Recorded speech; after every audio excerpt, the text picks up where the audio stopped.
పొదిల్లో వ్యాపారితో పోలీసుల ఘర్షణపై చర్యలకు సీఎం చంద్రబాబు ఆదేశాలు జారీ చేశారు. పూర్తి విచారణ జరిపి బాధ్యులపై చర్యలు చేపట్టాలని డీజీపీకి ఆదేశాలు జారీ చేశారు.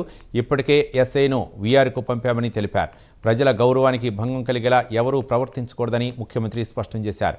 ఘటనపై ప్రాథమిక విచారణ జరిపిన జిల్లా ఎస్పీ ఎస్ఐ వేమన్ను వీఆర్కు పంపుతూ 2 రోజుల క్రితం ఆదేశాలు ఇచ్చారు. ఘర్షణకు కారణాలు, పోలీసుల చర్యలు, వ్యాపార వర్గాల ఆందోళనపై డీజీపీ హరీష్ కుమార్ గుప్తా, హోంమంత్రి వంగలపూడి అనిత్తో ముఖ్యమంత్రి చంద్రబాబు మాట్లాడారు. సదరు పోలీస్ సబ్ ఇన్స్పెక్టర్కు ముందుగా ఛార్జ్ మెమో ఇచ్చి వివరణ తీసుకున్నామన్నారు డీజీపీ. ఇలాంటి ఘటనలు జరగకుండా చూసుకోవాలని, సాధారణ ప్రజల పట్ల వ్యవహరించే విషయంలో జాగ్రత్తగా ఉండాలని సీఎం సూచించారు.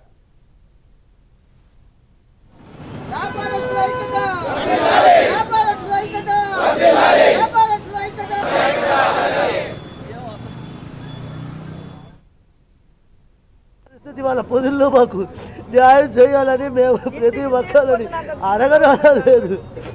రిపోర్టు నన్ను స్టేషన్లో 8ంటికి ఎవరో పై వాళ్ళు చెప్తే 8ంటికి వదిలేశారు. 8ంటికి వదిలేసిన తర్వాత కూడా మళ్ళా స్టేషన్కి హాస్పిటల్కి వచ్చారు. నేను గవర్నమెంట్ హాస్పిటల్కి వెళ్ళాను. లేదు, అక్కడికి వస్తే ట్రీట్మెంట్ చేయించుకుంటున్నారు. ఆయింట్మెంట్ పూసారో లేదు. ఈలోపే అక్కడి నుంచి గవర్నమెంట్ ఎవరైనా కాంపౌండర్స్ కావచ్చు, నర్సెస్ కావచ్చు, మీ మీద కంప్లైంట్ ఇవ్వడానికి వచ్చారు సార్ అని చెప్పారు. నాకు రిపోర్ట్ కూడా ఇచ్చింది ఏం లేదు. ట్రీట్మెంట్ మధ్యలోనే వాళ్ళు తీసుకుపోయారు. నన్ను నీ మీద ఎఫ్ఐఆర్ ఫైల్ అయిందని చెప్పి తీసుకుపోయారు. ఎఫ్ఐఆర్ ఫైల్ అయింది. ఏ క్రైమ్ చేశాను సార్, పలానా క్రైమ్ చేశారని చెప్పి ఎఫ్ఐఆర్ ఫైల్ అయిందని చెప్పి చెప్పండి, అట్లాగే వస్తారని చెప్పి